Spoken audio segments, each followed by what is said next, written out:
Hey, can you guys hear me out there? This is totally a test. I just want to let you all know I have no idea if this is even working. I'm just going to fire up... I'm going to fire up the game.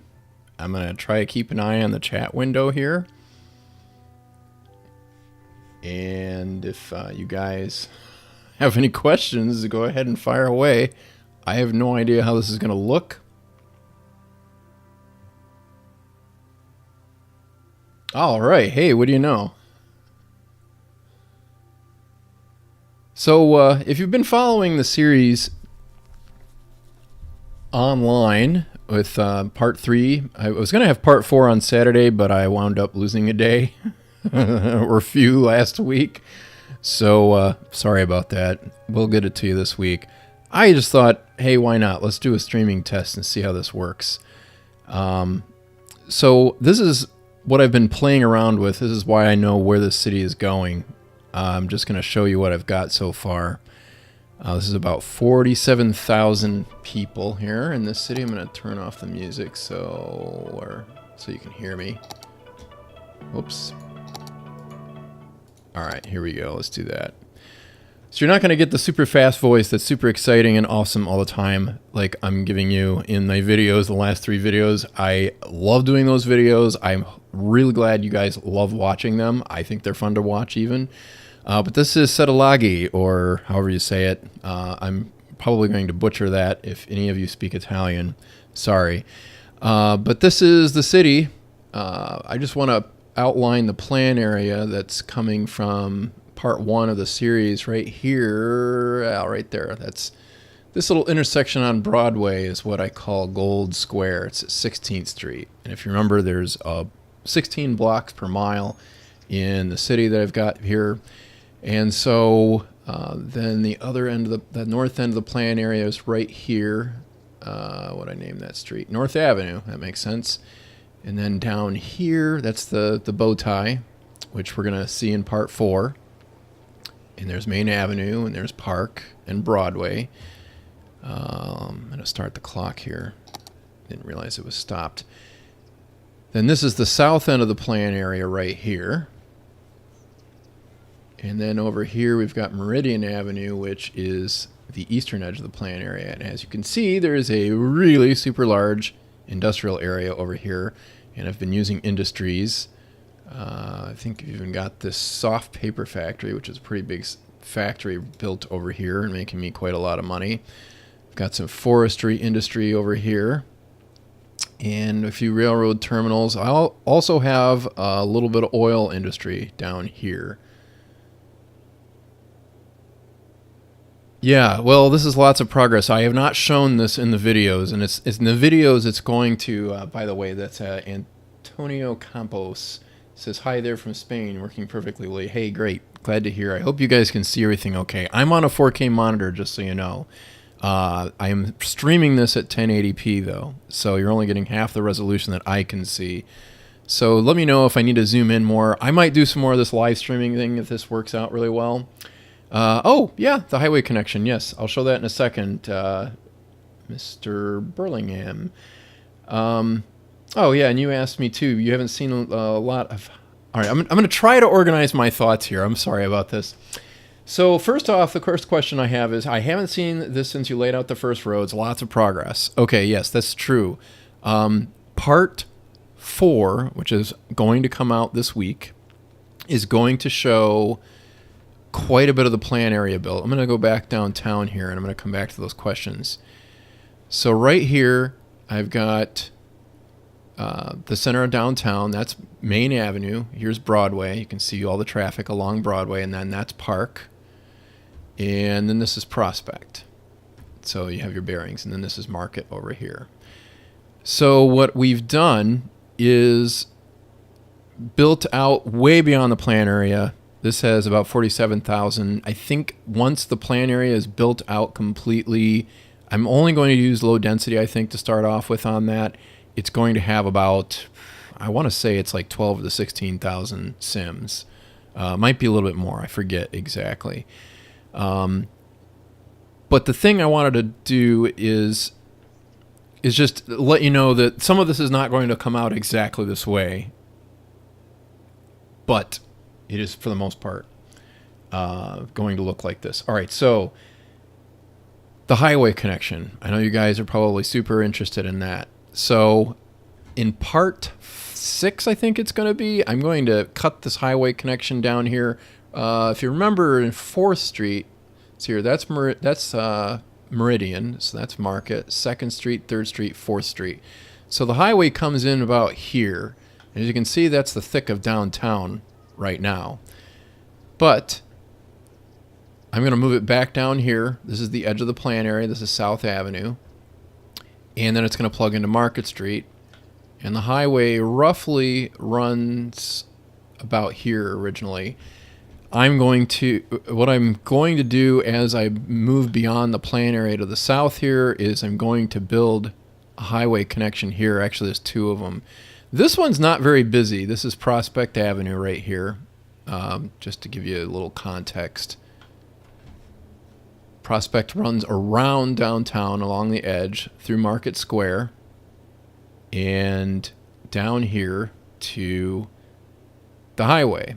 It runs along the edge of the East Tech district and the Meridian Park district, which for some reason I'm getting some weird symbols instead of actually English.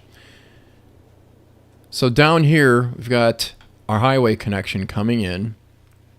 We've got a partial diamond interchange right here and a rail terminal, because we're going to extend a rail line right down through here.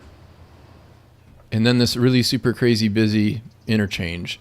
Now, I would love to fire up Traffic Manager President Edition in here and show you guys what we can do with that. I'm sure some of you are already aware, but there's some really cool things we can make this work a lot better if we did that. I could probably use Anarchy in here too and get a lot more mileage out of this. I think this is going to be temporary too eventually, but this is going to be a way better interchange for right now. That's really the main way in and out of the city. Eventually, I want to have a beltway. I want to use the 81 tiles mod, which I can't even do. I'm running completely unmodded here, just so you know. But I'd like to have there be a beltway that runs right along through here, along the south edge of the city, eventually. And probably run along the west end, too. And I want to, at some point, do some really cool things where you got a lot of land along the lakefront here. Now, I don't know if any of you guys have realized this, but I'm from Cleveland, Ohio, and in Cleveland, Ohio, we have a nice, great, big, huge lake called Lake Erie, right at our front door.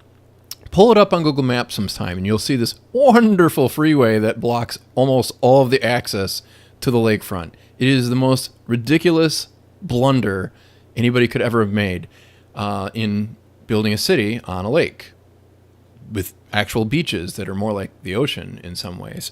Okay, so contrast that and go to Google Maps and look at Chicago. Chicago had all this opportunity to build freeway on its lakefront, had all this opportunity to build industry on its lakefront, which most Great Lakes cities did.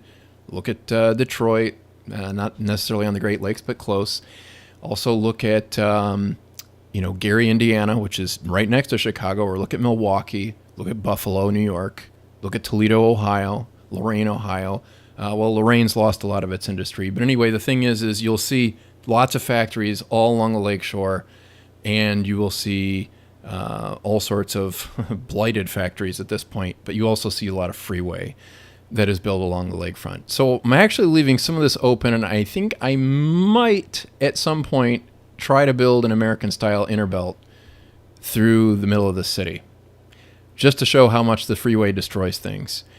I don't want to leave it that way, I don't think, because I really like the way this city works, all the way it is right now. But anyway, this is pretty cool. Okay, so let's look at some of your questions here. So you saw the highway connection, and let's see here. Mr. Video, hope you are doing well. I am doing well, Sam Clark, thank you. Doing all right. It was just a little bit of a scare on Friday, not really as big of a deal. I was hoping it wasn't. It didn't seem to be. Then, let's see here. Somebody asked a really good question. Oh, we got lots of progress. Yeah, that was what it was. No mods, but you could get a stipend from Paradox for streaming. Yeah, I know. I would love to see that. Wouldn't that be cool?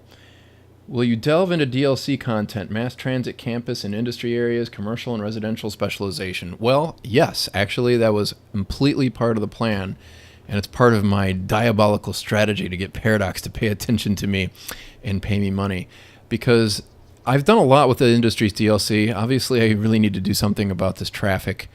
I really need Traffic Manager President Edition. That's all I can say. Okay, so let me show you what I did with industries for starters. Traffic really flows really well as long as we're not looking at that highway area. And that's actually pretty impressive when you consider how densely packed some of this area is with industry. Let me turn on my zoning. And then you can see how it's zoned. I got a lot of office, a lot of commercial right here in the middle of town and along Market. And then I've got a bunch of industry, and it's mostly below Broadway between Prospect and Market. And then there's a little bit up here along this rail terminal at the edge of the North Market District. I'm trying to eliminate as much of that. And that's all forestry, by the way. Okay, so you got that idea. All right, and then I've got some industry stuff. I'm going to get to that in a second. All right, so, well, let me just show you what I did here. This, part of the reason why the traffic is so much better than it could be is because over here between, what is that, Forest Lake and this is Prospect Lake, I extended a rail line along this peninsula and across this little isthmus and wove it into this little trench right here where I've got 2 rail terminals all amid, well, that one's on fire. It's not just polluting, it's on fire. So this city has a rail line that runs in a trench all the way out here to the highway and to the edge of the map, which I'll probably connect somewhere else eventually. But these rail terminals are saving a ton of traffic from getting onto the roads and clogging up this highway interchange even more than it already is. So what I've done is I've broken from the 12 unit blocks right here. You can see this is the edge of the plan area right here, Meridian Avenue. So this is 8 units instead of 12, which gives me a 6 by 10 area of developable land. I think that's right. I think my math is right. And then I've got 14 units here, and I started lettering the streets east of Meridian Avenue. So A Street is 14 units from B Street, and then we've got another 12 units, I think, here, and then 10, and then 10 out to E Street. And what that's allowed me to do is build these terminals in and still have room for recycling centers and incinerators. I went with incinerators because they have a lot more capacity and they take up a lot less real estate. I also have used some of the new Sunset Harbor stuff, I think, for disposing waste. And it's also allowed room for stuff like the printing press, toy factory, furniture factory. These are all from industries. And this is what you get after you build up enough industry right here. Look, we've got Rutland Forest Products Corporation, which is 5-star forestry products, which is making me roughly I think I've seen about 5,000 credits per week in there. This makes no money at all compared to Price Oil Corporation. Now, one of the things, if I zoom out on this map and I go to my resources view, you will not see one drop of oil anywhere underneath my city. There's some ore out here, but I'm not able to access it yet. There's a ton of forestry. Okay, there's a little bit of oil right there, but I am not working that oil field. So what's kind of cool is that this map, since it doesn't have any oil, I have to import every little drop of it if I want everybody to be able to do anything with it. And so Price Oil Corporation, I had to build this up to 5 stars so that I could build some of the other things that go along with my forestry industry. So all I'm doing is importing into these tank farms that are pulling in crude, and then I can process it. So basically I'm importing every little bit of oil, and it is still making me truckloads of cash. 12,000. I think I've seen it a little higher than that. About 12,000 though credits per week is what I'm getting out of the oil. It's crazy. So I'm going to show you guys how to do all that, how to build up the forestry. I'm going to show another video probably that'll just focus on oil. I'm not sure. I might mix it in. It's a little hard to get all the timing right, but either way, might use some creative editing to get that happen. So that's one of the things we're going to do. And then it's another one that we're going to do in the future here. This is the Eastern Technical College. Now what I did to build this, I wanted to have an interesting layout. I didn't want it to just be, oh look, a grid, because I know grids are not the most exciting thing. And universities should have some curves and angles. So out here, this is Market Square. By the way, using the Park Life DLC. That is a 5-star park. And what I did is I extended Broadway out here all the way out to the center here for my trade school administration building. I haven't named all these buildings. I don't know if I will get around to that. Maybe I'll have you guys do that. But that's the center of my East Technical College. It is really doing well. It's also the only college in town, so it's got probably enough students. I could probably have another 5-star university going in here pretty easily. And I'm winning lots of sports trophies, which is kind of fun. As you can see, I don't know, I have to look and see how many trophies we've won. We've won a lot of trophies. It's crazy. But it's a prestigious school, so 5 stars again. And some of these actually offer some really cool things. The police academy actually increases the efficiency of the police departments and the jails and makes your city safer. The School of Engineering, I don't know what exactly that does. I think the one that's really cool, and I haven't gotten into tourism too much, but I definitely want to, because I think tourism is pretty cool, even though it's not the greatest for a pandemic. It's great in city skylines because the Sims don't get COVID. But the School of Tourism and Travel actually helps a lot with growing tourism in the city. So it's another thing you can check out. We're going to check out in the trade school. And I thought that there was one other school here. Police Academy, Engineering. Where's the 4th one? Where did I put that? Maybe there's only 3. I can't remember. It's been a while since I worked on this. I just thought I'd show you guys what I'd done, but basically came up with an interesting little layout. I've got a couple of things. I got a track and field stadium, last 6 track meets. We have creamed everybody. That's probably because I'm sinking a ton of money into it. We've not had quite as much fun in the swimming with the aquatics, but trippers are doing all right at East Tech. Anyway, so those are a couple of things that we've done. Another place I'll show you what we've done with Park Life is turn the bow tie here. As you can see, I've widened the main roads. The bow tie here has some good parks going on. It's a 5-star park that we've built up using the Park Life DLC.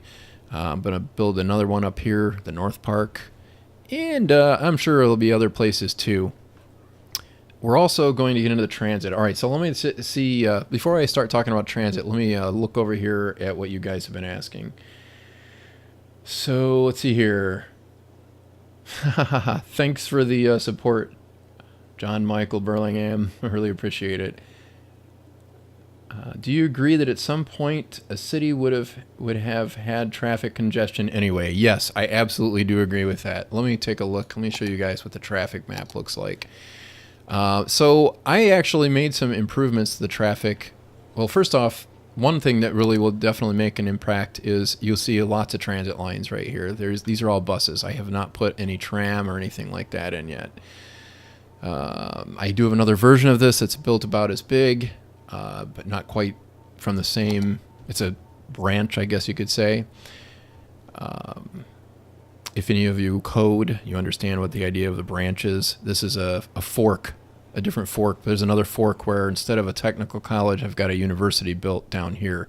I've got the land reserved for the university here, but I have to kind of tear the roads out and put them back in. in order to get it to lay out the way I want. So that's sort of empty right now, but that will be a university down here. But the traffic. So this is a real problem here with the bow tie and Main Avenue and everything. This would be controlled really perfectly if I had Traffic Manager President Edition. I don't, because I'm running unmodded right now. But traffic is working pretty well. And I won't get into the nitty gritty here, but a lot of it is because of the bus lanes that I put in on Broadway. I tried them on Park, but strangely enough, traffic got worse for the buses even when I had the bus lines on Park, so I actually got rid of them. So Broadway, I've got bus lanes over here. For all I know, getting rid of some bus lanes in this area at Market Square would help too. I'm not really entirely sure.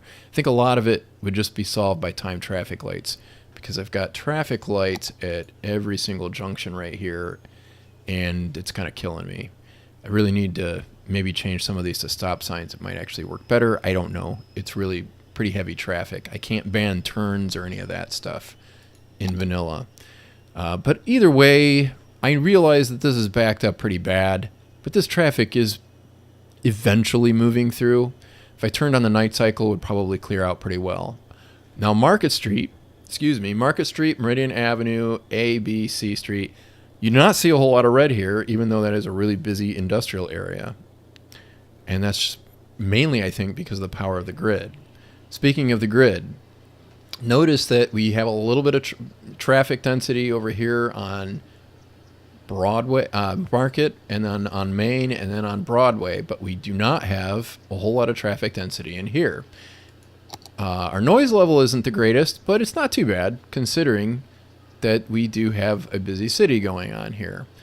And if we look at land value, it's really pretty crazy high.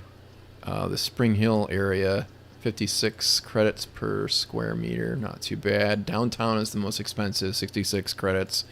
That's because we got a little waterfront. We've got the bow tie and Market Square affecting things here. But anyway, back to traffic. So traffic actually moves pretty well, except this highway interchange is getting backed up pretty good. You know what I'm going to do? I'll show you guys a great trick for this. I don't think adding another lane, one more lane alone is going to solve this, but I think if I added 3, I know this seems like overkill, but it's going to allow left turns, and I don't know what is that, considering that straight through. I think those are all lefts and rights. I'm not exactly sure, but either way, it's going to help split the traffic down into more lanes. I hope. We'll see. I might need to add lanes here on the ramp leading up to it. Let me speed the clock up. That is not working. I think I know why.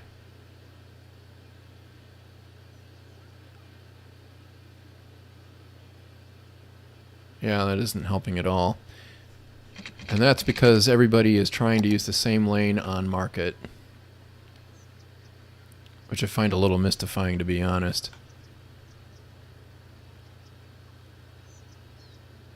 Yeah, never underestimate the power of being able to control your lane assignments in Traffic Manager President Edition, folks. Okay, so anyway, you get the idea. The traffic actually works pretty well in spite of this being a pretty sprawly city and having some pretty dense areas. Things are getting through. We have traffic flow about 80%. Definitely going to see traffic no matter what. All right, so let's hear. Well, who else do we have? Thank you for your content so far, Vertan Vehan. I'm not sure if I'm saying your names right or not. Are you thinking of making a tutorial for a city with inner highways instead of arterial roads as the road with the highest speed? That's a possibility. I certainly wouldn't rule it out. I was just explaining earlier that I would probably like to run highway all around the city to start off, but eventually I think I want to run it through just because that'd be a nice American style way of wrecking my city and showing, you know, some of the drawbacks to freeways, especially when it comes to induced demand. What happened to the Beginner City series? The Beginner City series is coming. It will be coming. I'm going to have that part 4 out this week. It's been a couple of months since your last upload. I'm getting worried. Don't worry. It's coming. Part 5 is not far behind. I've already got a good head start writing it. I've got it outlined already, and even part 6 is pretty heavily into development. And by part 6, you will see the entire plant area built out, like you see here, and probably a bit of this Meridian Park area between Market and Prospect, south of Broadway. We might even start building East Technical College. There's a story behind that. It has to do with the railroad, and it's very, let's say it's rooted in American history. It'll be good stuff, and it might help and explain why some things are the way they are in the United States when you look at the map and you see the craziness. Okay, so let's see here. I could listen to this man talk for hours. Well, hey, thanks, Sam. I appreciate it. Alexi Bulba. Single railway connection with a lot of cargo stations will be a pain when you have more than 3 trains at once. I suggest destroying that road that breaks layout and add a second railway. Up to you. Yeah, there's a lot that's going to happen with the railway. I don't really think that that's too much of an issue. I've played around with this quite a lot, and it seems like the railroad works pretty well. I've done quite a lot of experimentation, and that's actually sort of why I started, I don't know. Freight rail, I think, is one of the most misunderstood and most undersold part of the game. And I think the Colossal Order has actually made some tweaks to the AI, the traffic routing AI, and maybe even some tweaks to the economy as to how much freight is actually carried on a train or in a truck. That's made it a lot easier. At least it feels easier to me. I'm not really sure if it is or not. But that's a great question, and we are going to talk about freight rail. That's coming. That'll be after part 6, I think. I'm not sure when, because there's so many ways I can go after part 6, because at some point we have to introduce public transportation. That is a huge question, and this city is loaded with transit routes. Let me just show you. How many bus routes do I even have? That's 22 bus lines. I don't have any other kinds of traffic. Oh, that's right. I do have a ferry. I did build a ferry line.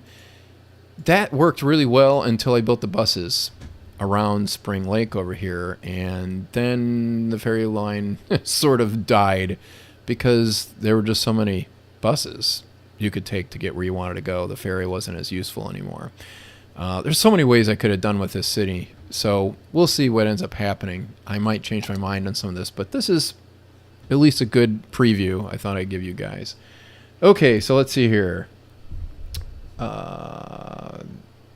It depends on how you lay out your city. With good zoning and public transportation, you can keep away a lot of traffic. That is very true.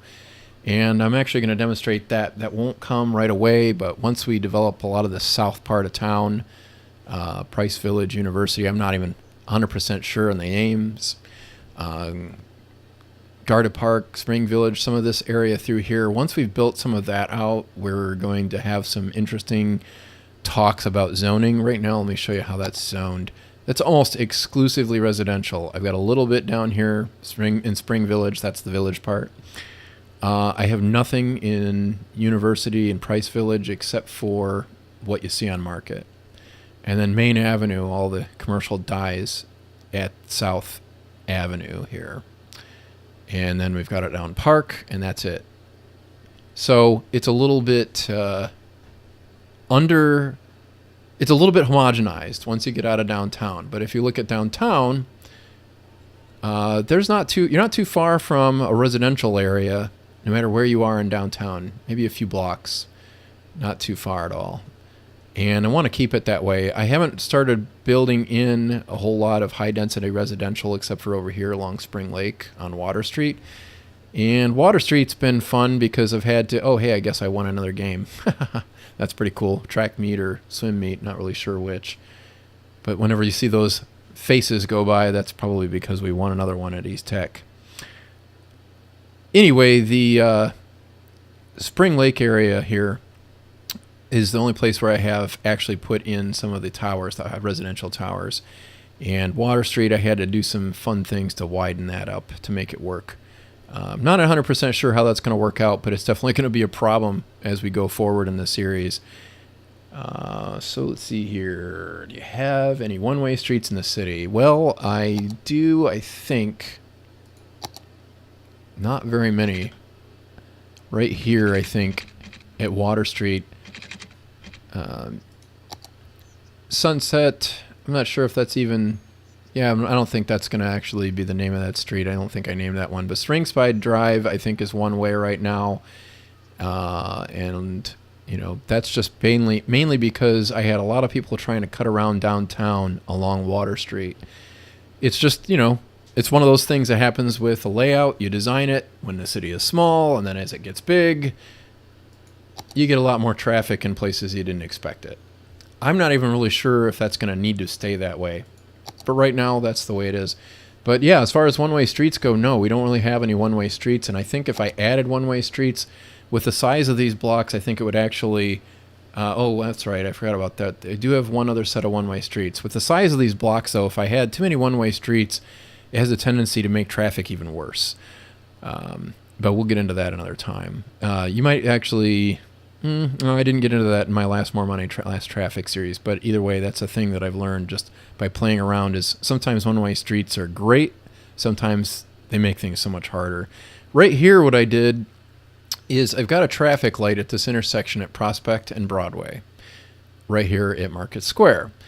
And it's a six-way intersection, as you can see.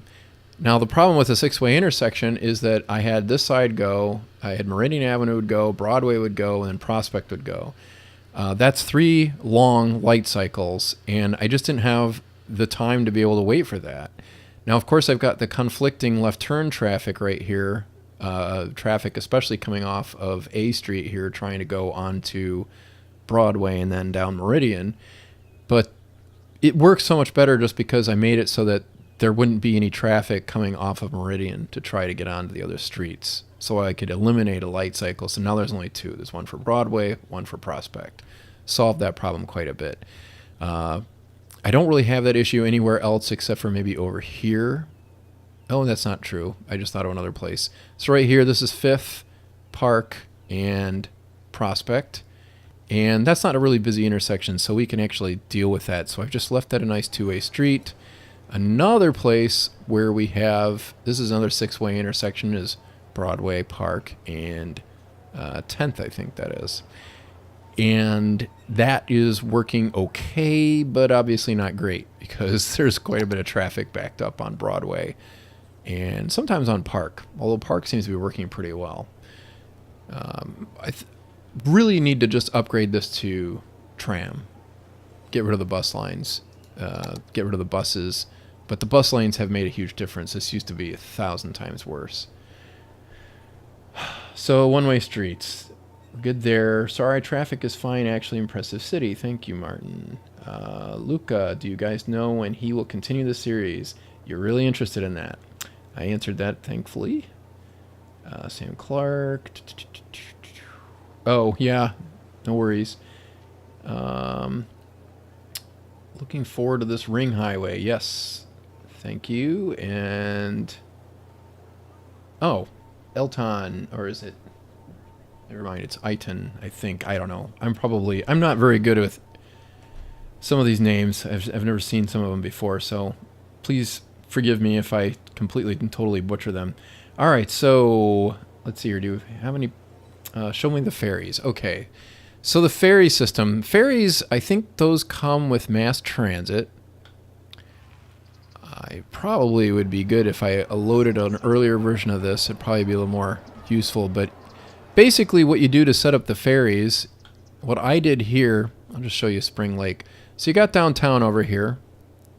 And I'll go to my transit lines view.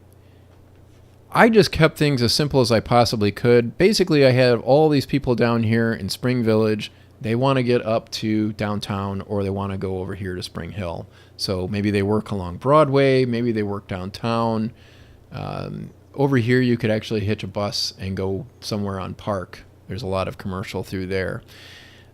So what I tried to do is, and this is all before the buses were put in, if you start with a ferry depot, and I have terminal here, here, here, and here.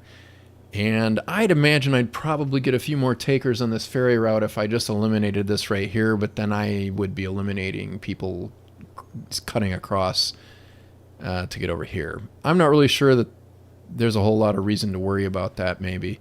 But the key is, though, is that you set up basically a ferry channel on your waterway, and then the ferries just move right along that. I just set up one single ferry line, which is yellow, and it just runs the ferries back and forth. I do not have a whole lot of takers on that line, though. Not too many people want to jump on that line. So the ferries are pretty empty. So this experiment worked really well at first, and then we put the bus lines in, and it supplanted the ferries. They'd rather take the bus. So apparently the ferries are not laid out effectively. I think that, though, that if I made it so that maybe the stop here wasn't involved, or if maybe I built the university up here, I might get more people interested, coming across the lake from Garda Park, or even cutting down from the bow tie. So let's see here. We talked about ferries. Name pronunciation was good. Hey, thanks, Fairton. Andrew Spencer, do you have any plans for bike lanes or walking trails along the waterfront? Yes, I do, and I haven't actually implemented any of those, I'm sorry to say, but because I've mainly just been focusing on so many other things. I just wanted to get this bigger, and I wanted to play around with the bus lines and see what I could do. There's a lot I have to say about bus lines. I really think buses are probably one of the most understood and also one of the hardest things to get right. They're not probably as hard as highways, honestly. I think there's some things that I can do that I'm going to explain that are going to make it so much simpler for everybody, which is going to be super cool. Let's see here. Sam Clark. Excited for the new videos. I can't even imagine what I'm going to learn next. Yeah, I hope so. We're going to talk about land value, majorly talk about education, and also going to talk about levels, which is great for people who would like to have skyscrapers, because if you can't level up your buildings, well, you're not going to get the tall stuff, even when you get high density. So, let's see here. Lucas, I learned a lot from your videos. Thanks. Well, you're welcome, Lucas. I'm happy to be here. Happy to help out. Fazia Z1. What happened between last episode and this stream? Well, this is a preview because I'm doing a live stream test. This is probably going to disappear. You're seeing this now, and it's probably going to go away. I don't know if I'll edit it and bring some of it back. Who knows? Why were there no episodes in between? No, it was not too boring. It's just that I wanted to test live streaming out, and you happen to be the benefactor. So hope this is fun for you. This is Quarty, just saying hi, enjoyed your videos. Good luck with the stream. Thanks so much. Sebastian Wilcox, I loved your last videos and really want to do more with my city, but the game won't load and keeps crashing even with all the mods off and plenty of RAM. That is a bummer. Can't really say for sure if maybe you wouldn't have to need a new clean install. Who knows? I don't know. That's a tough one. I don't miss my tech support days. I used to work in tech support, and I dealt with people who were struggling with problems like that, except this is like back in the 90s and the 2000s when computers were a whole lot slower and didn't have solid state drives and a lot of RAM. Okay, Alexi Bulba, your planning is a little similar to Cleveland. Can you add to your city something like Shaker Square with railways? Ah, somebody knows Cleveland. Now, first off, I just want to say I'm on the west side, and Shaker Square is on the east side, but I still love a lot of things about the east side, which is really super cool. I love Shaker Square because there's a grade-separated boulevard that runs right through it, right along Shaker Boulevard, and drops you from downtown Cleveland, which, we've got something like that right here. And it drops you right in the center of this cool little square, not too far from the edge of Cleveland and next to the suburb of Shaker Heights, where the boulevard continues, and so does the rail line. It's a light rail line. So there's a lot of at-grade crossings along Shaker Boulevard and Shaker Heights, but not so many in Cleveland, in the city. It's a pretty cool neighborhood. A lot of interesting shops and restaurants have opened over there in the last few years. They've done a lot to improve the neighborhood. But basically, it's got a tram line that runs along through it, and several stations with a bunch of mid-rise buildings, apartment buildings alongside. And I'd like to do something similar to that. You know what? I think this might be a good time. I'm going to do something crazy here. I'm going to load an old Settelaghi. Let's see here. Yeah, I think that will do. I'm going to bring up the version that has the university and a lot less Sims. But it doesn't have the tech college, so this is a different fork of the city. I haven't merged them all out yet. Oh, I did start building a trade school over here, but I hadn't built it up yet. Start the clock here. Now this is a completely different version of the city. It does not have all the bus lines, but it does basically have the industries in about the same position, same locations. It has a lot more high density development, a lot more residential high density especially, and it also has tram lines. I also haven't built out this area through here, but I have built up here, and I filled in North Park. So anyway, what's cool here is that let me look at the traffic view here. This is a very different traffic pattern, and a lot of that is because I've got the trams in the middle, and I don't have the dedicated lanes for buses. It seems to work a lot better, I'll tell you that. Over here, I don't have anywhere near the traffic jam. It's red, but as you can see, a lot of it's probably because of the trams waiting to cross, or as we would call them in Cleveland, streetcars. A lot of times that's what we would call them in the States. So the highway, though, that intersection, that junction right here is pretty much the same. The Seven Lakes University, not complete, but kind of cool. A lot more angles. When you talk about Shaker Square, this isn't exactly like Shaker Square. It's maybe not even really close to it because it's not grade separated. Now, I do have this waterfront here.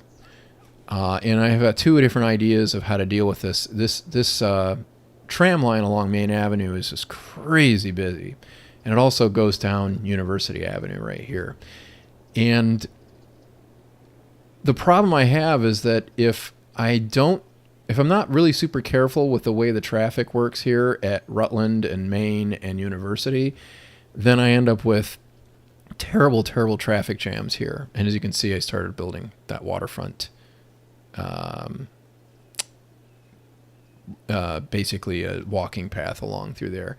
But the idea here is that, you know, I've got the tram, which is really super convenient for everybody to get on and off of, but it's just so busy that it's going to block up intersections and jam up bus lines and tram lines and everything. So either I need to build a metro that parallels it, and I was thinking about building one that runs right through here, have a stop right on Rutland, and then maybe continue it down University. I don't know. Maybe replace some of the tram lines.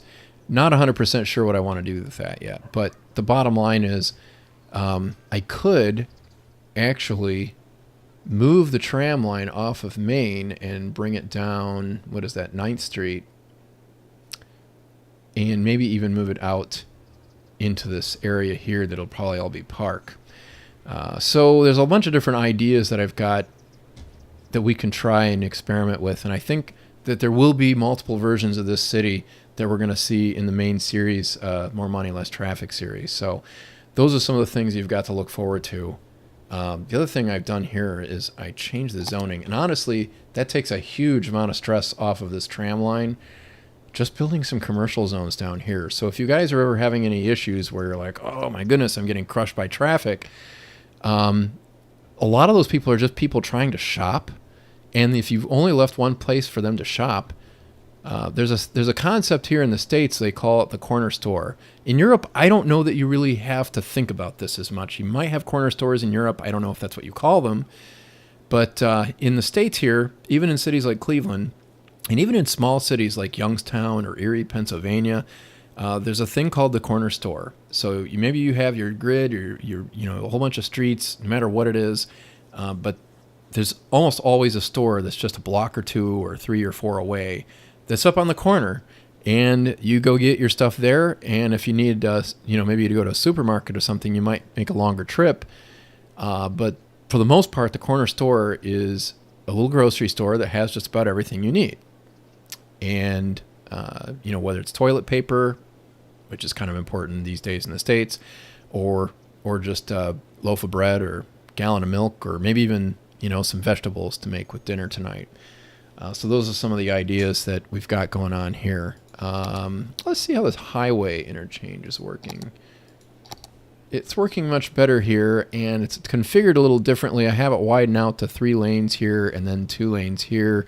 They seem to be using both lanes. I think that might be because I don't have the bus lanes on Market. On Market, I put the bus lanes in the other fork. That probably has something to do with it. Also, the industry is configured quite a bit differently. It follows the grid pattern a lot more. So Rutland Forest Products is more gridlocked because I didn't simplify the street network outside the plant area. And it looks like I've got some more industry running south of South Avenue too. So, and that's the other thing, is I don't have that rail terminal. Instead, I've got the 2 roads that run alongside either side of the highway here. So this is a little bit different setup for sure than what we have, but we're going to see some of this stuff come back in the other fork, in the fork that you'll see in the More Money, Less Traffic series. Let's see here. So the Shaker Square idea, that's definitely something that's on my radar. I really like that idea. I might even try to do something like that down here when I build Spring Village.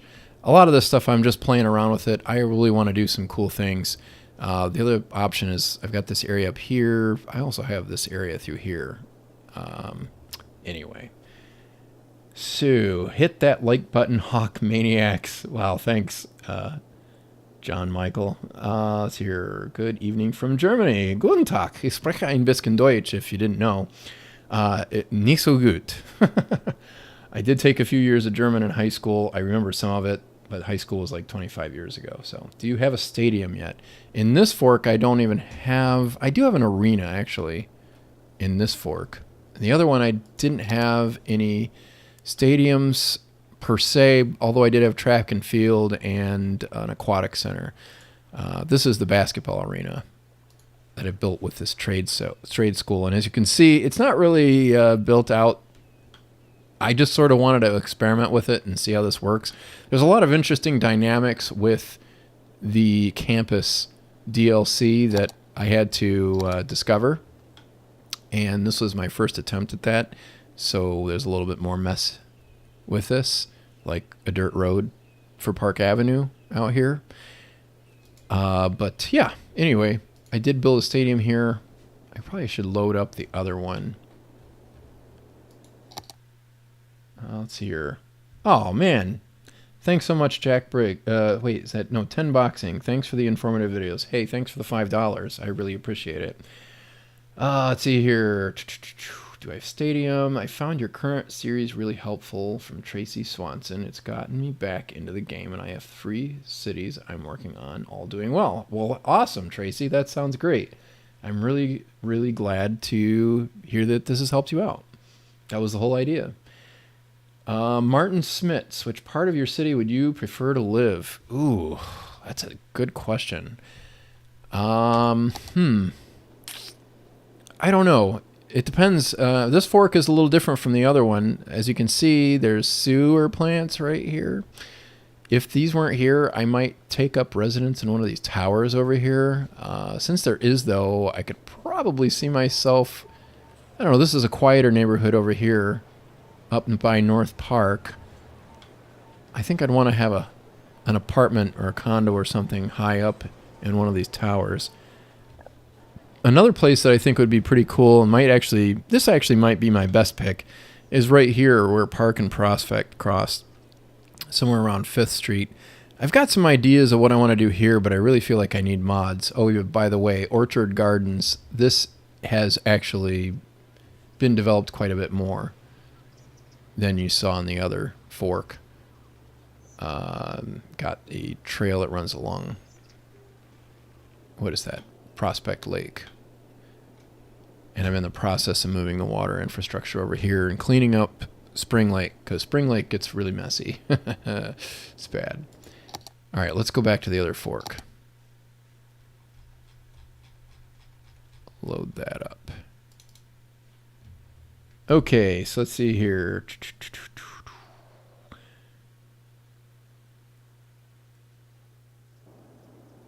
John Michael, just Google mapping it. Looks like the old Cuyahoga River could use a couple of those floating trash collectors. Yeah, the old Cuyahoga River. You know what? The funny thing about the Cuyahoga River is a lot of people still talk about how dirty it is or was, and it still is. It's not really 100% cleaned up, but I will tell you, it is so much better than it used to be. I remember when I was a kid, even back in the 90s. Yes, I'm dating myself now. When I was a teenager back in the 90s or in my early 20s, you'd take I-71 into downtown Cleveland, and as soon as you hit what they call the Metro Curve by Metro Health Medical Center, about West 25th and I-71, you would smell the steel mills and all of the stuff being made in the valley, and it was pretty terrible. My brothers would just call it downtown Cleveland smell. That's about the best way I could describe it. It was basically smelted iron ore, probably a lot of it. And it just had a cloud, like a brown cloud over it. Now you can do street side dining downtown Cleveland. Back when I was a kid in the 80s and 90s, you did not eat on the streets of downtown Cleveland. Not only were you worried a little bit about how safe the neighborhood was, it was better by the 90s, late 90s it was starting to get a lot better. But in the 80s, you definitely didn't want to eat on the street downtown. It was a pretty unsafe area. But then on top of that, the pollution was so bad. If the wind changed direction and went the wrong way, it was just going to overwhelm you. You would lose your appetite. It was so awful. Now it's pretty clean, and the river's gotten a lot cleaner too. They've had areas where the local Metro Parks district has opened up the river so that fish can actually spawn alongside of it near the shipping channel. It's something that they're trying for the very first time. It's not something that they've really done before on the Cuyahoga River, and it seems to be working. They've built a lot of parks down there. It's actually a really nice place. You see people rowing in the river, whereas I think in the 70s and 80s, those wooden boats that they used, those wooden rowboats, would probably have disintegrated because of all the solvents and stuff that were in the river from the oil industry days. So the Cuyahoga River could probably still use some of those floating trash collectors for sure, but mostly because of all the pollution from cities upstream dumping wastewater into it. They've gotten a lot better about that too. They're doing better and better all the time. It's so much better than it was even 10 or 20 years ago. It's way better than it was 20 or 30 years ago. How is your frame rate so good? Well, I have a somewhat beefy machine, especially for 2016. This is for any of you who have seen other things on my channel or maybe looked at some of my other websites. I'm what you call a panoramic photographer.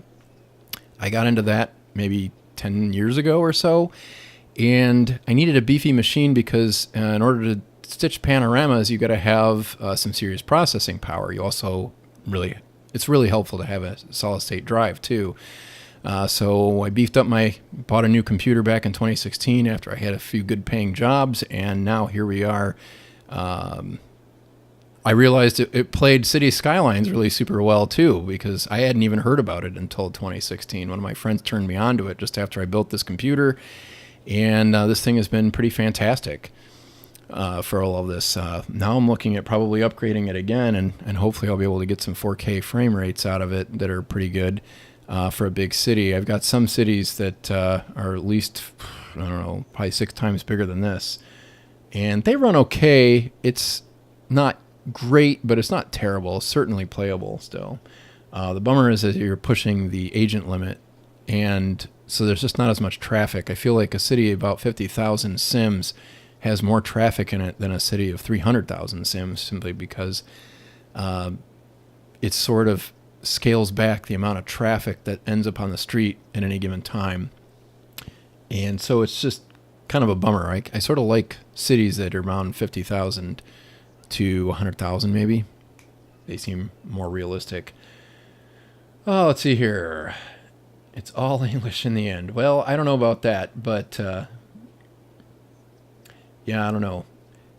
We Americans may think so, but there are lots of good languages out there. Aaron Jones, at least the river doesn't catch fire anymore. No, it doesn't. It doesn't catch fire. It doesn't even get close. Aaron, let's see here. Balhadef, good afternoon from Algeria with love. Well, hey, thanks for checking in. Andrew Spencer, all the lakes and waterfront colleges remind me of Madison. Curious if there's going to be a government district with a prominent dome. These forks look great. Yeah, well, you know, that's sort of, I would love to do something like that. I need to get into custom assets probably to do that. But that's, I don't know. I wasn't really thinking about Madison, but that's not a bad parallel. I'm not as familiar with Madison as I'd like to be. I've slept in the Motel 6 there once or twice. It's a good stop from Cleveland on our way to like South Dakota or North Dakota or something if we're going to the Badlands or Theodore Roosevelt, which we often do if we're heading out to like Yellowstone or Glacier. But I did sort of want to have a prominent building on the end of Broadway, which I've got here. You know what? I'm going to turn the night cycle on here so you can see this at night since we're doing this. See here, use the day-night cycle. I'm not going to turn the weather on because it's hard to see anything in the rain. But basically, one of the ideas I had was just have a nice prominent building on the end of Broadway right here. So now you can be right here in one of the towers on the bow tie and look down Broadway. Oh, I don't have any towers on this this one. I haven't built that side up in this fork. The other one had a lot more towers. Well, these will be residential over here probably. I wanted this area to be more residential in character and maybe have a little more shopping district along the main roads. But yeah, that's a great idea. I really like that idea of having some prominent dome on the end. Do you have transit stops between tram and bus lines? Yes, I do. I'm going to get to that in a second, Lucas. Let me talk about that in a second.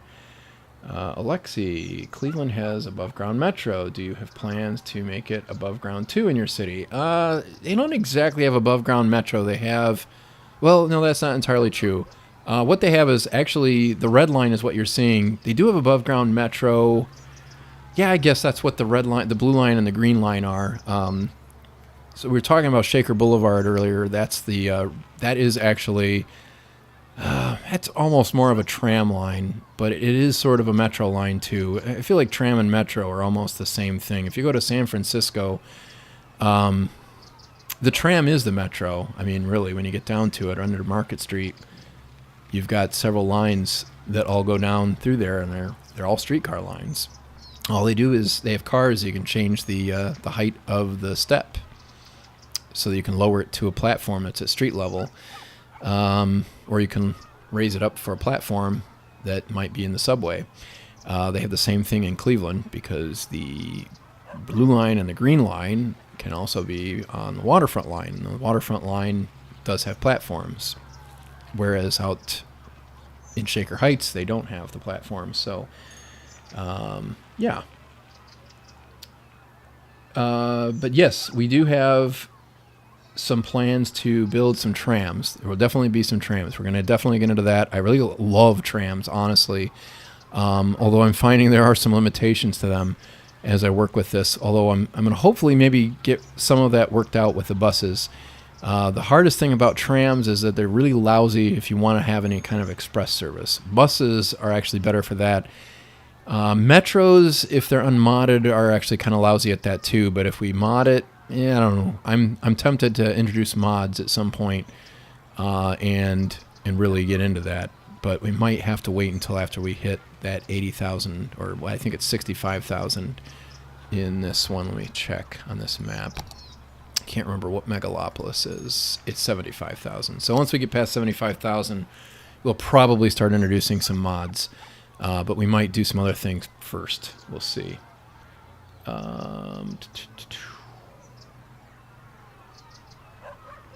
Geo, I want to terraform a strait through my city for cargo shipping. You know, that's an interesting thought, and I almost thought of doing that in the city. But there's really only one place for cargo to come through, and it's all the way up here. This lake here is actually connected to the edge of the map. So there's actually the possibility that we could run cargo. We could even run it over here. This is, I think I called this Pleasant Lake. I haven't got a name for this. We'll probably do something to get a name for that lake. I don't think I have a name for this lake here either. Anyway. Yeah, so cargo shipping is a really cool idea, and I've thought about that. That would be pretty cool to do. Yeah, John Michael on the same page with Andrew about Madison. Cool beans. Jasper Anderson. Hi, Lee. Really like your videos. Well, thanks so much. I'm happy to have you here.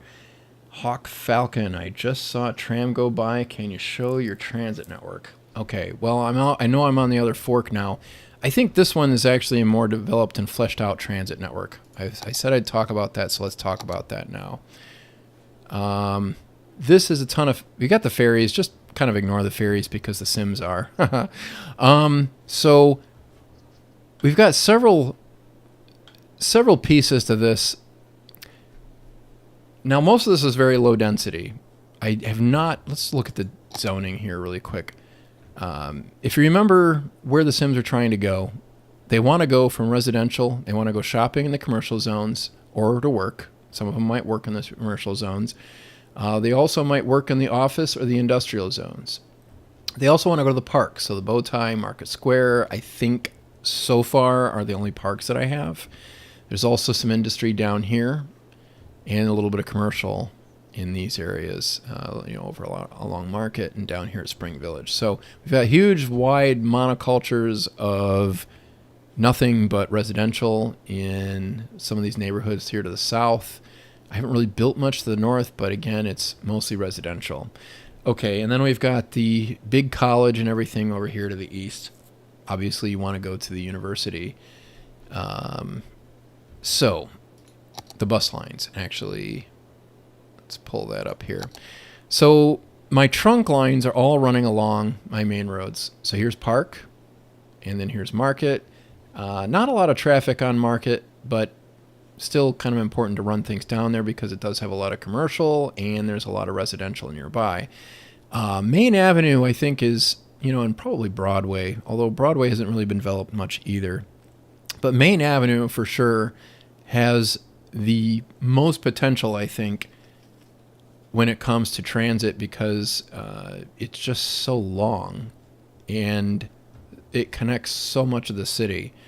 Now, the issue is that Main Avenue doesn't really take you, like if you look at this zoning map here again, once we get to away from Spring Village, you don't see any kind of business, any kind of jobs until you start getting to the edge of downtown in the plan area. And a lot of the jobs are downtown or they're out here in Meridian Park or South Market, maybe a little bit in University down here by the highway. All right, so the problem with that is that you really need to have some crosstown lines. You can't just take everybody downtown, and even if you did, the problem I think I had when I started building these is this here. Okay, that's not the one I wanted. I want the purple one. It still wants to give me the gold one. Well, that's frustrating. Well, let me go into the lines overview. All right, so Market, South Main Express. Is that the one? Yeah. Okay, so the problem I had when I built this line is, and you can see it's pretty busy, 228 residents. All these people down here get on the bus and they go into downtown. By the time I get here, the buses are all full, like pretty much every single one of them. And you still got all this area through downtown to get to, and some of them don't want to get off here. They don't want to go shopping. They want to go to work up here where the offices are. So the problem was that this express trying to remember where all the stops are here. But this express basically does not have any stops. I think once you get past here, I think this might be the last one. Let's go through it. All right, so we're going the wrong way here. All right, so yeah. All right, so there's a stop there on the edge of downtown, and then the next stop is not until you get all the way down here. So what this is doing is this is skipping an entire part of town so that these people aren't stuck thinking, well, when am I going to get on a bus? I had to actually build several lines through here. Okay, so Rutland and Maine is one of them. And what it does is it makes it so that all these people that are down here in Spring Village or Price Village and they want to go to work over here in Rutland Park or in Meridian Park, they can catch that bus and either transfer to Market or well, I don't have another line up through here. I guess I need to add one. But either way, they can work their way up here. And so that's sort of an express to go over to Rutland Park. Now, if you're coming from closer to downtown, there's actually another line right here, and that's the Main Avenue Local. It is also one of the busiest lines. And all it does is it covers downtown, and it comes out to, whoops, I don't need that. It comes out to this junction. Oh, no, I guess it stops right there. Oh, it does go down University. All right, so we got that. Yeah, and then it goes down to University, and then it turns around. So you can catch this bus to get downtown from University, but you need to get on the Express. You need to transfer to the Express if you're coming from somewhere along this line. That helps separate out a lot of the traffic. I had to play around with that a lot, and we'll probably cover that later on in a more advanced video on public transportation. But one of the other things too, and I'll give you some good free tidbits right here that we'll cover later more in depth in More Money, Less Traffic. But in a lot of these cities, especially with this being 12-unit blocks, roughly research has found that in the real world that about most people will walk about a quarter of a mile to get to local transit, which is bus service basically. And they'll walk maybe about a half a mile for rapid transit. So for those of you who are thinking in meters instead of miles, I think that's 400 meters is a quarter of a mile and 800 meters for rapid transit. So 400 for local, 800 for rapid. Rapid transit would be stuff like metro. It might be tram. It depends on the type of network that it is. Usually trams are set up as rapid transit. Another one that's becoming more common in the States is bus rapid transit. So, usually those have a lot of dedicated right-of-way or almost dedicated right-of-way. The stops are further apart, and the fares are either assumed to be paid for before you board or they are paid for before you board, which is similar to metro, subway, whatever you want to call it. So what we're looking at here is 4 blocks is roughly a quarter of a mile. Now, of course, if I'm right here and I want to get to a transit stop, I need to not only walk a block and a half to get over to, 2.5 blocks. I have to walk not only a block and a half west, I have to block a block south. So basically you want to make sure that it's less than 4 blocks to walk to a transit stop. That's what we're looking at. So basically that means you need to have a transit line about every 3 or 4 blocks at least, just to have adequate coverage. If you're in a dense neighborhood, you might have one on every single street. Like right here, Broadway has several lines running along it. It has this one main line that is pretty busy and probably overburdened, although some of that could be stadium traffic. I'm going to show you that line in a second here. But you really have to have a lot of lines for buses to work effectively. And sometimes you're going to end up having them run through your densest neighborhoods, which is really, really very good, actually. Run through your densest neighborhoods, maybe even a block apart. You might even have some lines converge on the same road. That gets tricky, though, if you don't add the bus bus lanes, which we do have on this map. And with the night cycle, it's actually cleared out really nicely. But the bus lanes make a huge difference, especially if you're playing vanilla. So let's see here. So that's some of what we've got with the transit network. Now let me show you another little thing that I had to do. All right, so when we have the track meets and the aquatic swim meets, the swim meets at the aquatic center right here, these are the two stadiums we've got, and they're winning. So a lot of people want to go see the games, so when they want to go see the swim meets and the track meets. And when they do, they end up getting on a bus here for the Game Day Express. And all the Game Day Express does is it moves people back and forth. Let's see here. What color is that line? Probably need to change the color so it'll show up. Game Day Express. It is not really easy to handle this. In a real city, what you would do, I'm no urban planner by trade, but I do like to learn about these things. So let's make that line black, or almost black. So this Game Day Express, in a real city, what you would do is you would just run lots of buses. You'd run a whole slew of buses out to wherever your games are, and then move them somewhere that would hopefully make it so they can get to other lines to get home. And if you're lucky, you would have, maybe heavy transit, like, heavy rail or light rail, metro, whatever you want to call it, streetcars, running right through there. I don't have that yet. I just have the bus lines. It's really nice to build your stadiums along transit lines because of this issue, because they can handle a lot more surge than the buses can. The buses can only handle 30 sims apiece. So what this line does is it basically just takes a nice short jaunt into downtown, turns around, comes back. But it crosses several lines in the process. So that way, all these sims are able to transfer out and get out of that stadium. The buses are able to go back to the stadium and pick up more sims, or deliver them if it's before the game. So it does help bring the traffic into order. There's not a game right now. I would love to show that working. It's not the best, but it does work. There's still a lot of car traffic, but that's because a lot of the people are low density. So anyway, some ideas about the transit system. It'd be nice if the special landmark buildings modeled after real-life skyscrapers weren't so out of scale with everything else. Gumby Shrimp. Yes, I agree with you. And that's why I really like to play with custom assets and mods.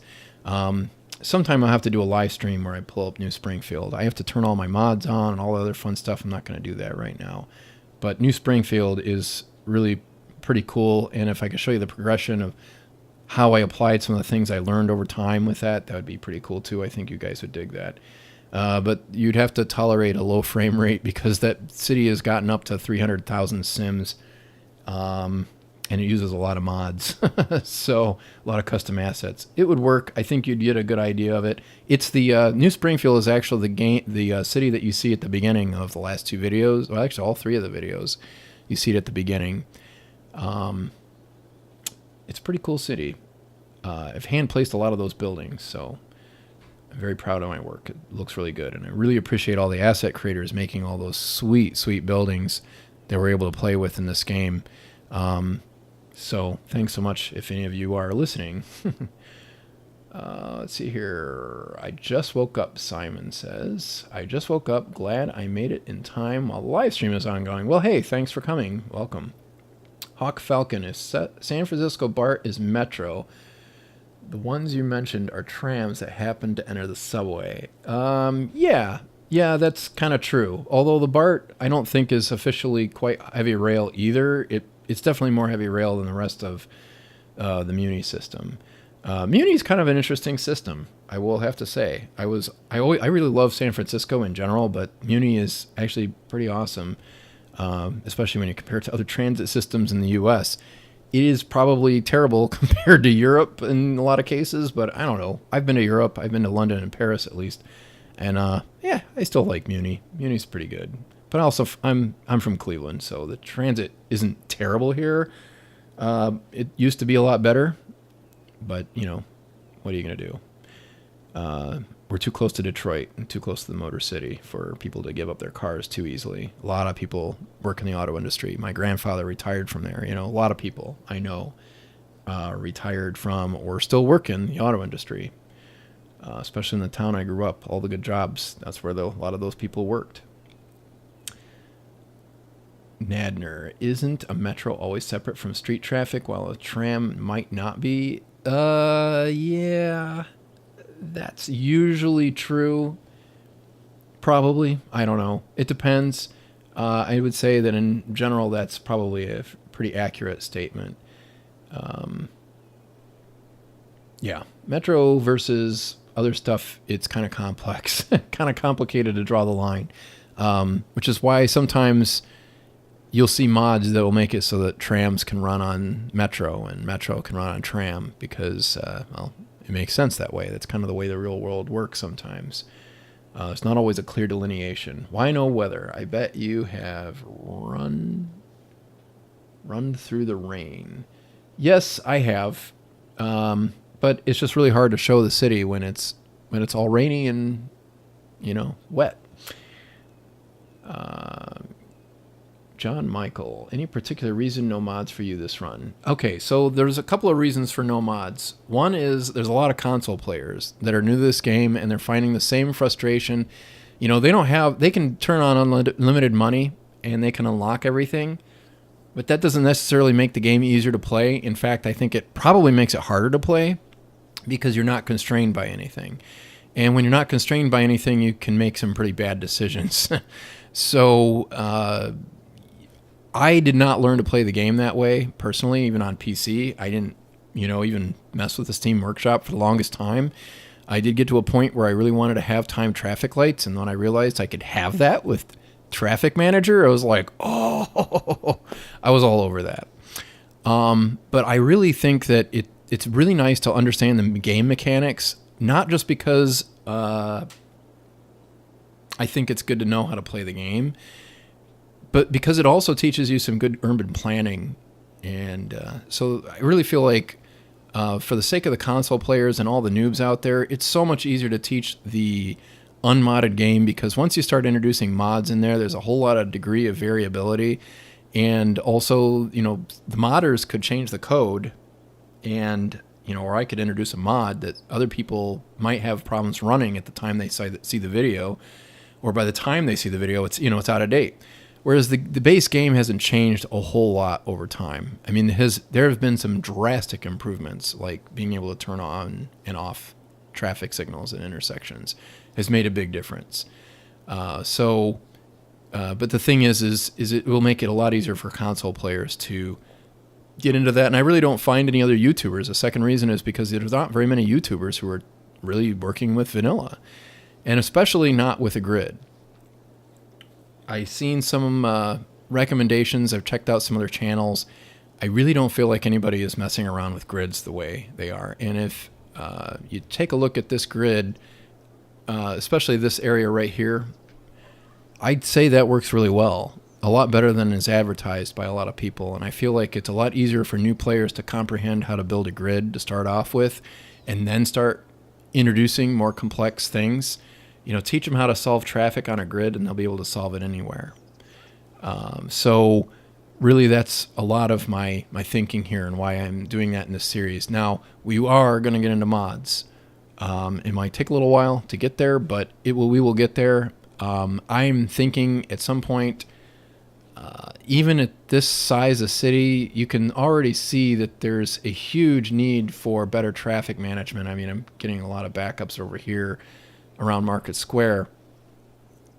And a lot of that is just because I can't time these traffic lights in vanilla. If I could time the traffic lights, I could make massive improvements there. If I could even just ban left turns and right turns from happening in certain places, I would make a huge amounts of headway. Like right here, I'd like to ban right turns coming from either of these directions. I would like to probably ban lefts in a few of these places here too. And I'd like to force people into certain lanes so that they don't end up clogging up the roadway. I'd like to be able to add more lanes. I mean, network extensions 2 right here would be huge.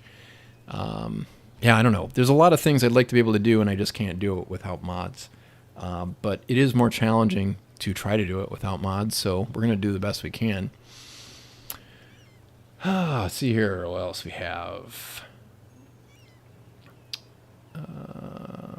I already built trams in my version of the building in that city. Awesome. Well, then you're ahead of me. Well, you're thinking in the same line as me. Didn't consider any express services yet. Yes, I have to figure out how to do that with trams myself. But trams are definitely getting introduced, but we're going to work with buses first. Alexei, by the way, good night from Ukraine and Belarus. Sad I need to leave for now. We'll catch up to the stream later. Wish good streaming and playing. Would you like to play American Truck Simulator? You know, I don't know that game. Don't even know if I've even heard of it. I don't know. Good question. But sorry you had to leave.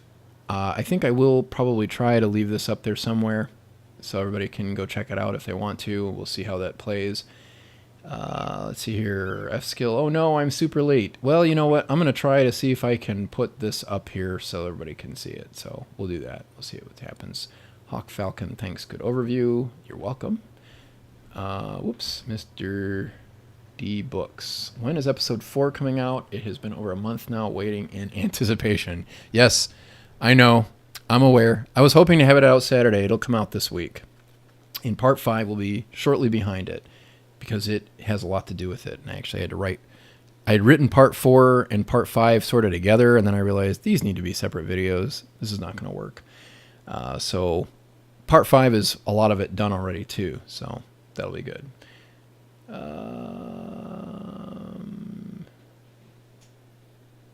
Rulapari. Conflict Nerd is kind of known for his Vanilla Grid cities. I have not checked him out too much. I think I've seen a little bit. I'll have to check it out. Imperator has a vanilla series going with some assist tools and shaders going on, but it was more of making a vanilla city look nice rather than functioning well. That's Gumby Shrimp. Yeah, I've seen a little. No, actually, no. I don't think I've looked at a lot of Imperator either. I was actually thinking of somebody else. I think it was Target Gaming. Target does some things that I can definitely get on board with. One of the things that I really am not a big fan of, especially for the urban core, is I'll just come out and say it, is I'm really not a fan of strict road hierarchy.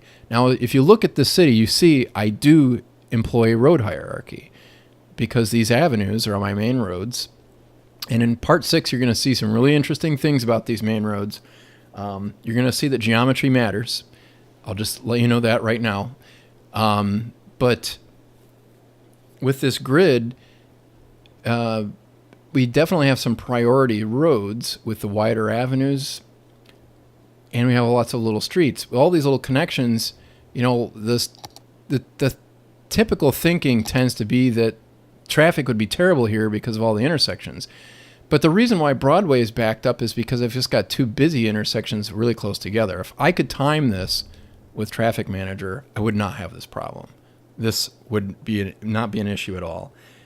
So maybe I'll do a live stream, and you guys can come back and see what happens when I start turning Traffic Manager loose on this city, and I start assigning lanes by hand and things like that.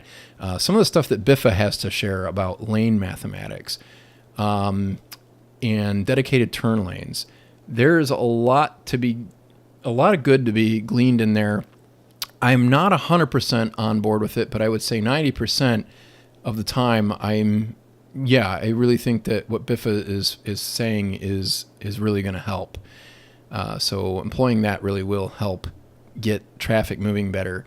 But there are some things that I would like to add on as an addendum, because sometimes dedicated lanes in and of themselves as a rule is the same as road hierarchy. You don't necessarily have to keep your collectors and your arterials and your locals from all intersecting each other any more than you have to have dedicated lanes at every intersection. It can help. It can also mess you up.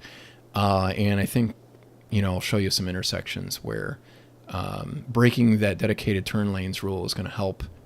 And I think part 6 is going to show you some reasons why you can think that, hey, a grid or a mesh layout You don't have to necessarily have straight streets. You don't necessarily have to have them spaced proportionally or anything like that. It doesn't have to be a perfect grid, but a grid or a mesh layout can actually work really well at dispersing traffic, because as you all maybe have learned, alternate direct routes diffuse traffic. So, really great thing to live by right there. Sam Burr is more suited for a less grid plan development play style and traffic management. I have to agree with that. He is he's from the UK, and one of the things I will say about UK cities in general is they're almost kind of haphazard, but at the same time, if you look at each neighborhood, they're not that haphazard. There is a plan to them. It's just that it's not overarching, like what we've got here with this ginormous grid on these really long straight streets. So the way Sam does things is really interesting. I think that he definitely shows some interesting ways of doing things, and I think that he's probably the closest, I would say, to maybe my philosophy. Anyway, I try to use less freeway, though. I will say that. And I also like grids when I can. I don't have to have a grid, though. I like to actually mess the grid up. It's fun. So you're going to see some of that in this city. This city is really not the best city for me to mess up a grid in. The map is so flat, there's really not a whole lot of terrain to follow. So I have to sort of invent reasons to follow it. I love when the terrain is uneven. This city is actually really hard for me to come up with ideas sometimes. Like right here, I have this road that sort of spokes out, and then I've got a little bypass running around here. So that's kind of cool. That's a little unique thing, but it's basically me forcing, something, because the terrain is so incredibly flat until you get further away from the middle of the city.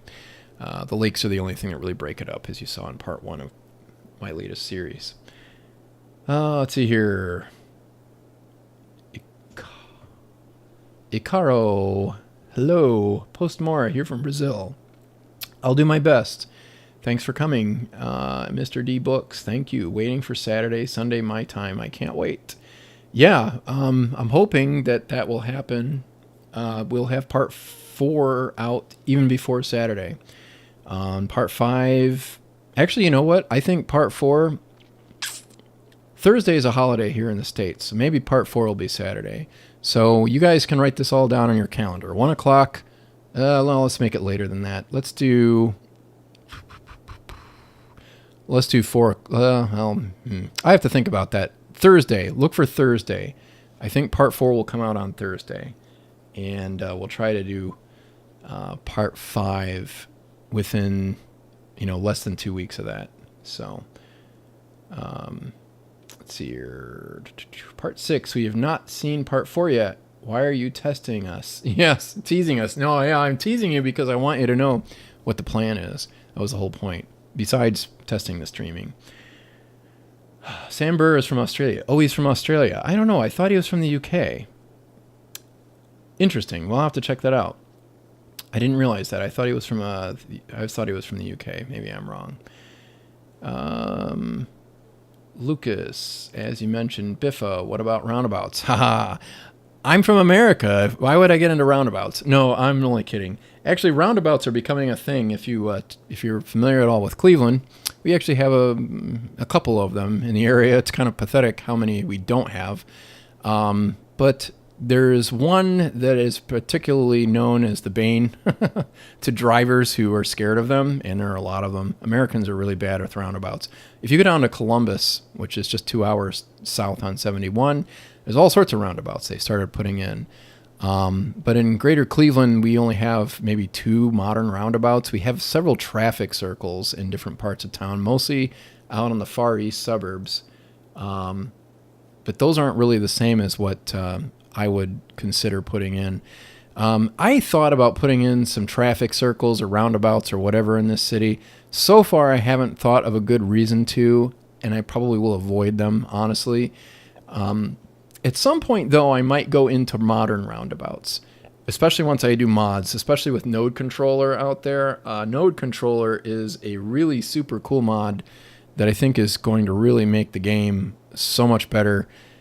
I haven't even started using it yet, but I've seen a couple of videos that, wow, I'm just blown away. It's really fantastic. So if you haven't played with Node Controller, and you do mods, it's probably a good idea to try. The thing with Node Controller, let me take you to a different part of the city here and we'll watch the traffic. The thing with Node Controller is that it would make it possible to create a modern roundabout without anywhere near as much of the fuss. And modern roundabouts are better because, not only, basically the way Biffa sets up roundabouts, that's the way you would set up a modern roundabout anywhere you are. Traffic circles don't always work that way, though, and some of them are signalized. In fact, in a lot of places, like especially Greater London, I'd say that they've signalized a lot of roundabouts and maybe even eliminated part of them so that they're not even round anymore. For various reasons, but a lot of it's because of traffic density. High traffic and roundabouts don't really work, even if they're modern roundabouts. So yeah, roundabouts are great for eliminating left turn conflicts. Like we could probably use some of that in this city, but being vanilla and all, it's really hard to implement a roundabout and make it look good without wrecking the cityscape. And I don't really want to wreck the cityscape right here. I want to keep the pattern the way it is. If we ever end up in introducing Find It and things like that, we'll maybe we could try some roundabouts in the city. I think it would be an interesting video for sure. But modern roundabouts are really cool because one of the things that makes them really awesome is that it forces traffic to slow down before entering the roundabout.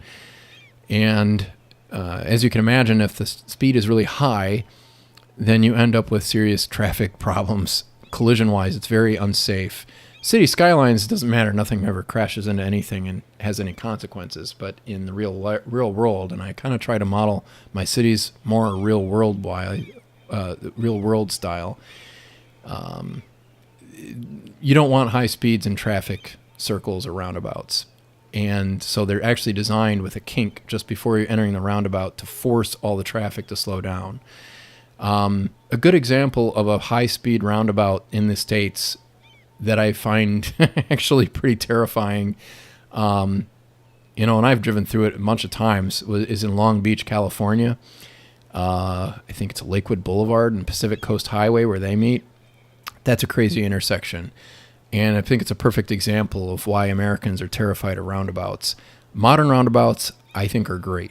I think they're really, really cool. I think if you look at Carmel, Indiana, you can see that they are starting to catch on here in the U.S. So I think they're going to get more. So let's see here.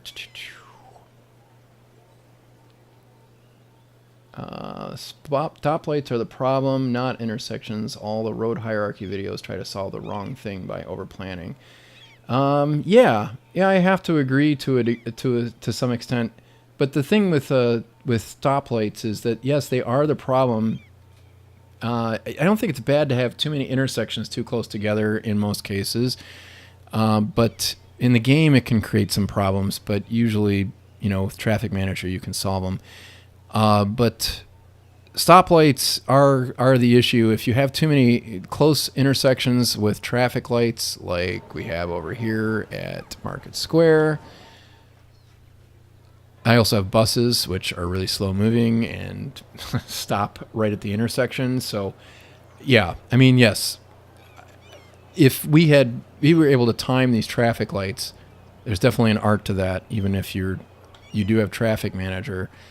It really makes a huge difference, really makes a huge improvement in the ability to move traffic through. So I would have to agree with that statement that over-planning is really not worth it.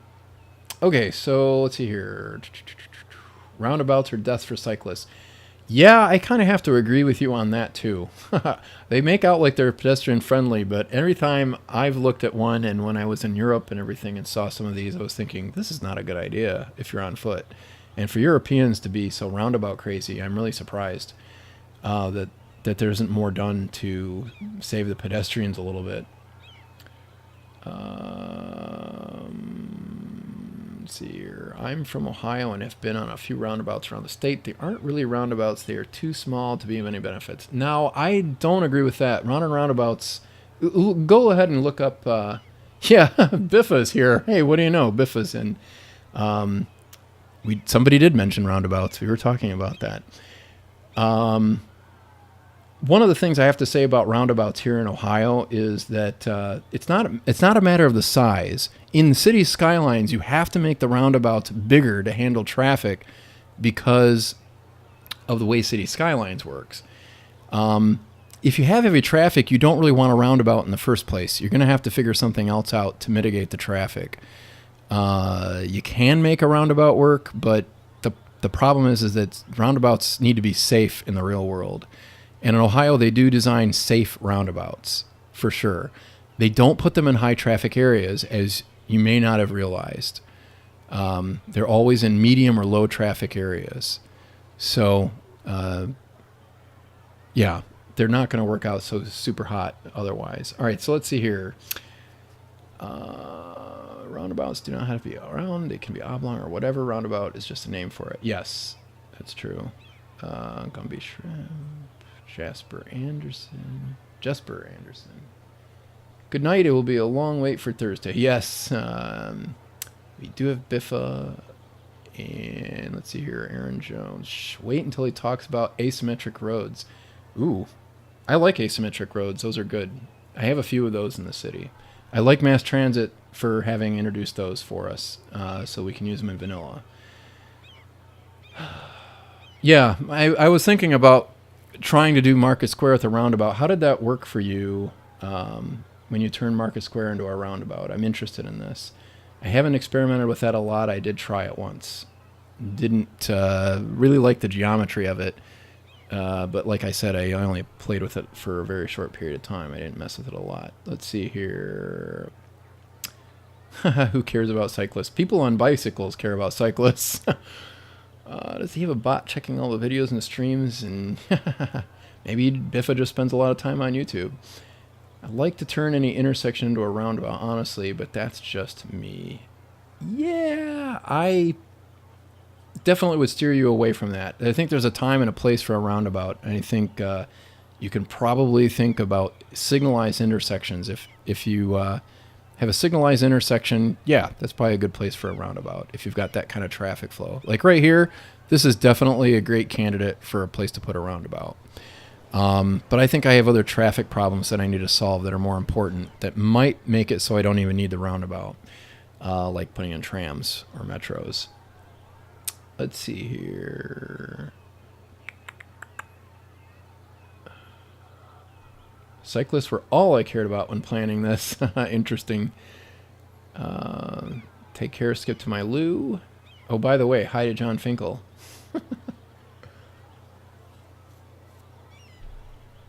Let's see here.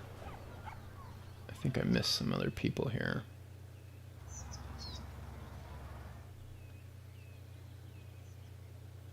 Now I'm going to the outside edge of town because I had to take this off to the edge of the map. Let's go to this intersection. This will be a nice little change here. Watch the city lights.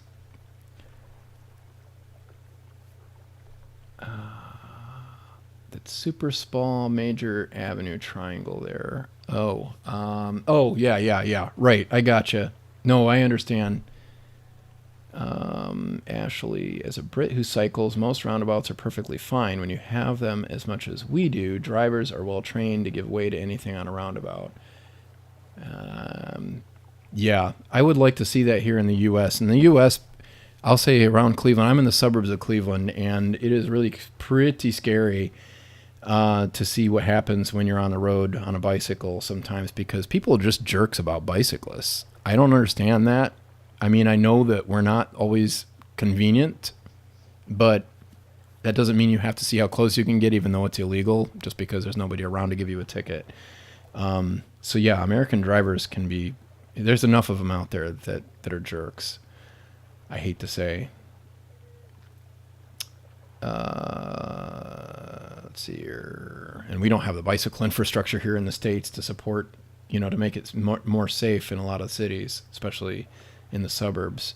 Have you considered making one of the main arterials an underground bypass in Market Square, perhaps? Yeah, that's actually an interesting thought. Yeah, that could maybe work. I could see that. Um, Probably, yeah. I don't know. If I had mods, that might be a possibility. Let's see here. Isn't it past your bedtime? Probably is. Or you just do the Dutch approach and have cycling roundabouts separate to the car roundabouts. Yeah, that's probably a good way to do it. Number one rule for a roundabout, even for them people in leotards riding bicycles. I don't know what that's in reference to. I must have missed something. The nice thing about roundabouts in real life from Nadner is that they effectively work like speed bumps, but drivers don't get mad at them being there. Yeah, I think that's a pretty good point. That's fair. Yeah, so anyway, yeah, American urban planning is definitely a little bit behind. um, there's a lot of reasons for that I'm not going to get into. But yes. Greetings from the Philippines. It's 7 a.m. here. Well, good morning to to Oceania. Well, anyway, I thought that would be fun to show you what we've got going on here. I'm going to just look at the skyline here. Actually, I'm going to try to position this so you can see down a couple of roads at once. I don't know. It's kind of a cool looking town. And that's not even really getting started. It's just getting started, really. So hopefully you guys have had some fun here in this very impromptu live stream. I look forward to seeing you guys on Thursday with part 4. I'm going to be working at that, slaving away at that tomorrow and Wednesday. It's about almost 7 p.m. here in the Eastern time zone of the United States. And so I'm going to sign off right now. I really appreciate everybody jumping in here and making this fun. Thanks so much. You guys have a great night or a great morning. And I look forward to seeing you again soon.